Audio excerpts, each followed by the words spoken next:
Megaphonics is literally just like hitting the levels of parasocial. What's going on, everybody? I hope everyone's having a fantastic evening, afternoon, prenoon, no matter where you are in the world. I'm Hasan Piker, and this is Awesome Broadcast coming to you live from Gloomy Doomy, California, Los Angeles, folks. We're live and alive, and I hope all the boys, girls, and babies are having a fantastic one, because today's a beautiful day. Today's a wonderful day. Today is Sunday, fun day, Sunday, fun day. I'm live and alive. This is an extra day, as you guys know, so don't complain. No complaints, no matter what I do. What is this? What the heck is going on? Let's go, rapist supporters. What a weird thing to say. Supporting Hasan is supporting rape. Rapist supporters in the chat. Let's go. If most of the world agrees with you, then why is Trump planning to build hotels on your people's homes? Chatter.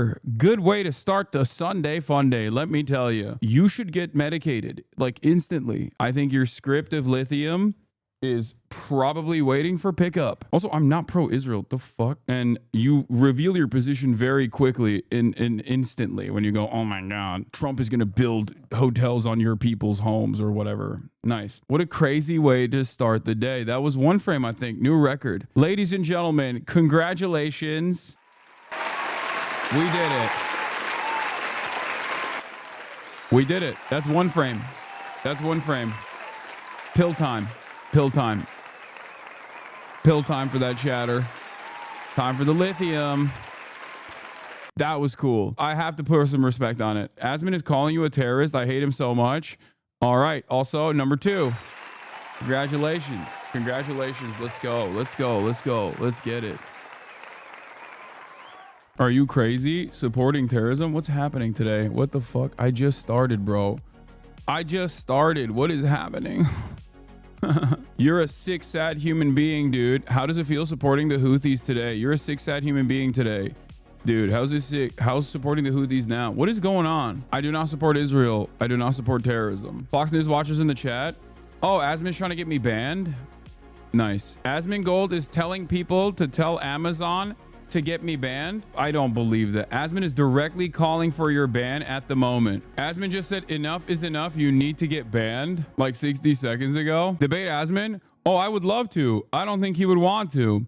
I think it would be fair if he's calling for my ban. I think it'd be inappropriate if he was running away from having a conversation. Yeah, Asmongold loves talking about me. He hates talking to me. He was comparing you to him, saying if I say that, what you said about the Houthis about Proud Boys, I'd be banned. Yes, because the Proud Boys are a fucking Nazi group. Why does nobody ever listen to the words that are coming out of my mouth? If the Proud Boys, okay, a neo-Nazi group, were actually defending the United States of America from some kind of insane invasion, and you turned around and said, from a much more powerful force, and you turned around and said 10 toes down, you support the Proud Boys defending the United States of America, absolutely zero people would have issue with that. I would not have issue with that. I'd probably be saying the same shit. I'd be like, okay, there's a fucking alien invasion right now, and the Proud Boys are actually defending us side by side. He says he won't talk to you because you will lie like you did with Ethan. Oh, that's so bitch made. Then fucking call out what I'm lying about. Wait, what is it? Admin literally said the Palestinians have an inferior culture and he didn't get permit, and he absolutely should have because this vile racism.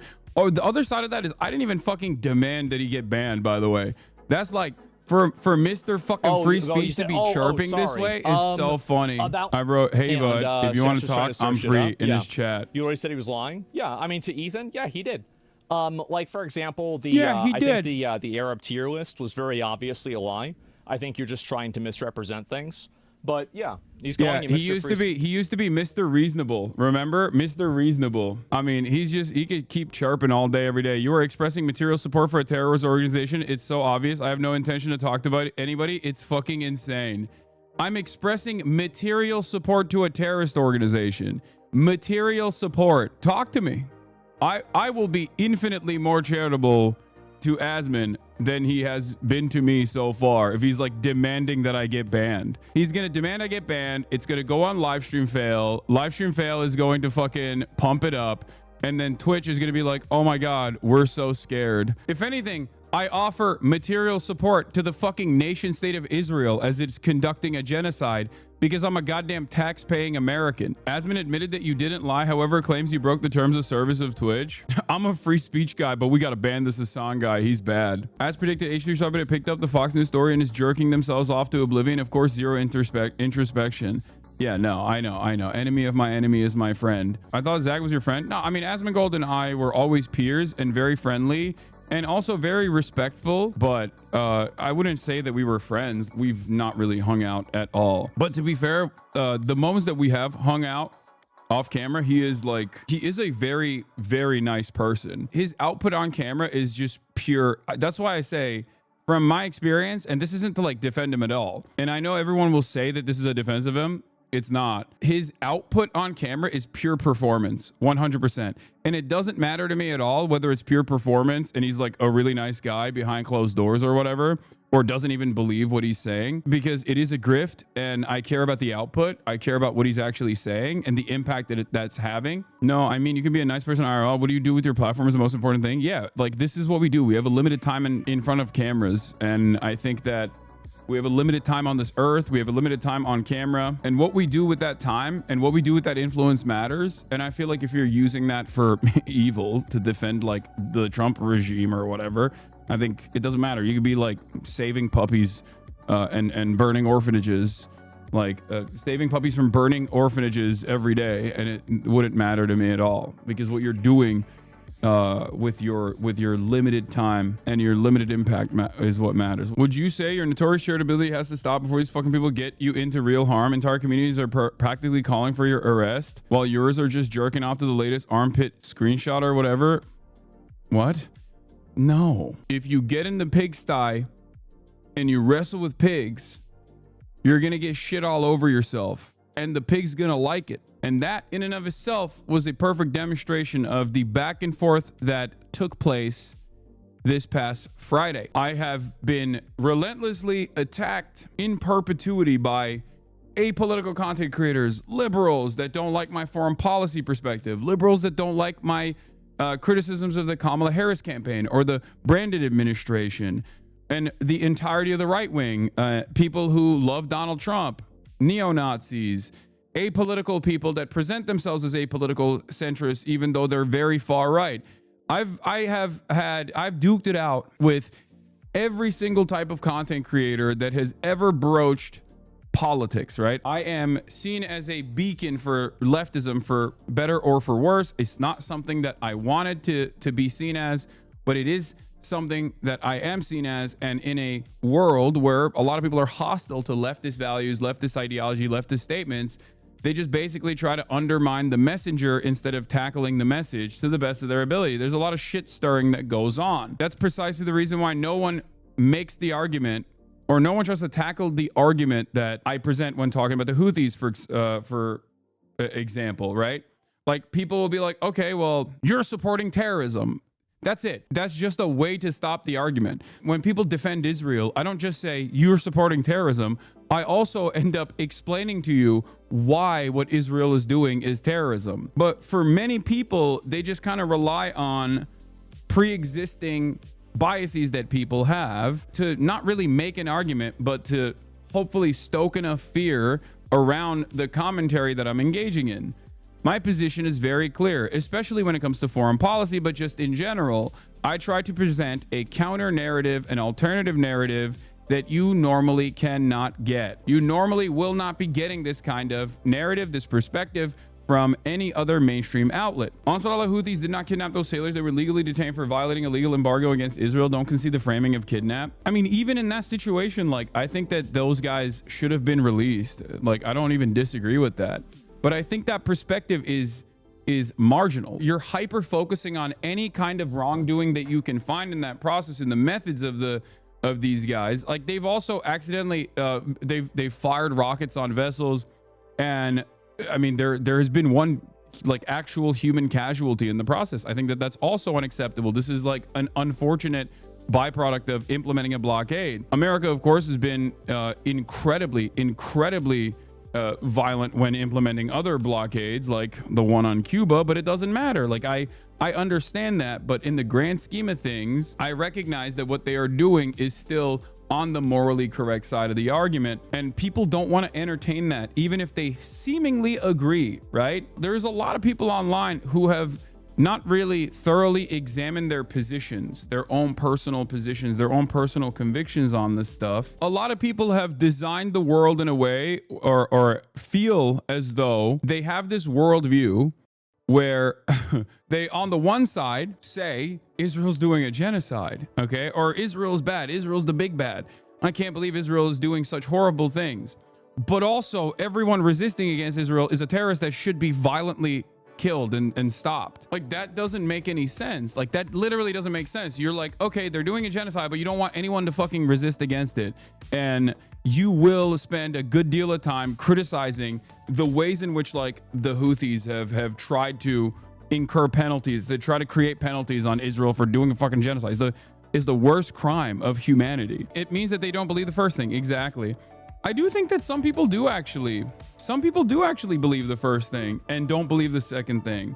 They don't understand it. They don't understand, like, that is the unfortunate byproduct of liberalism. People don't care about the shitload of Anne Franks who have been murdered and forgotten about in Gaza because they don't give a fuck about brown people. Yeah, they just don't. They don't care. I mean, Nazi Germany didn't care about the Anne Franks either, clearly. Like, the average German also didn't care, even if they understood that it was happening in their own villages. They lived right next to a concentration camp and did not give a shit. As a German, the genocide in Gaza and also the U.S. turn to fascism has been the most eye-opening case study I've ever witnessed. Yeah. I think one of the most insane parts about that is that it also kind of makes sense as to how a lot of the average German, like in German society, that wasn't oblivious to the atrocities because they lived around concentration camps, like Germans that moved into, Poland or all these other, like, occupied territories, like how they could turn a blind eye to these atrocities and how they could turn on their own fellow neighbors. As a matter of fact, you get to see that in real time because we are quite literally experiencing a live streamed Holocaust right now. And it's being done with American munitions. It's being done with American tax dollars. People can see it every day. People can communicate with the victims of it. People can communicate with people that are experiencing this genocide. And even then, there are a lot of people who turn a blind eye to these atrocities or try to package it in a way that makes sense in their own minds. This is what I mean when I say, like, there is an extent to liberalism where they think that they are engaging in a pacifist approach. Someone from this community was literally killed in Gaza. Multiple people from this community have been killed in Gaza at this point. We should be trying to do everything in our power to put a stop to all of this violence. I was on your side most of the debate. Only thing I felt like you were misrepresenting why he was talking about why people fled to Israel. He was just saying it wasn't because of Zionism, not that Palestine wasn't responsible for all Arab countries. I don't know who's right, but there was miscommunication there. Yes, I think we talked over one another on that front. I also admitted that, but it's a concept that is akin to the double genocide theory that came after World War II, where a lot of historians consider Holocaust revisionism, as a matter of fact, to imply that the USSR has also done even more crimes against humanity than even Nazi Germany did. And that is a way to actually whitewash the crimes of Nazi Germany. It's called the double genocide theory. This is a version of genocide revisionism, historical revisionism surrounding the atrocities of the Holocaust. And this is the Israeli version of that, which is the double Nakba, basically, where the claim is that a direct planned exterminationist policy that was carried out that successfully ethnically cleansed indigenous populations, 750,000 of them, from their ancestral homelands is the same as other countries, different nations, and their own reaction to said exterminationist campaigns during the pan-Arabic nationalist movements that happened to exist as nation states were being designed, as these Arab countries that we now know, these nations that we look at in the MENA region, they have not been around for that long either. Like, they have existed in one way, shape, or form in the past, but they were usually under the banner of some kind of imperial power, whether it's the Ottoman Empire or whether it is the French or the British Empire, colonial. These were areas that the British and the French controlled. And half of those places that Ethan was using as a comparison were not even under the rulership. They didn't have full sovereignty in Arab hands to begin with. So You could attribute a lot of the violence and the lack of response from the administrators to said violence directly back to Western colonial powers. As a matter of fact, you're saying that like decentralized acts of violence coming from completely separate countries was what forced many Jews living in Arab countries, many Arab Jews that were a part of the fabric of these nation states that had these unique cultural heritage of living in these nation states under the Ottoman Empire. You know, they had the same language, had the same food.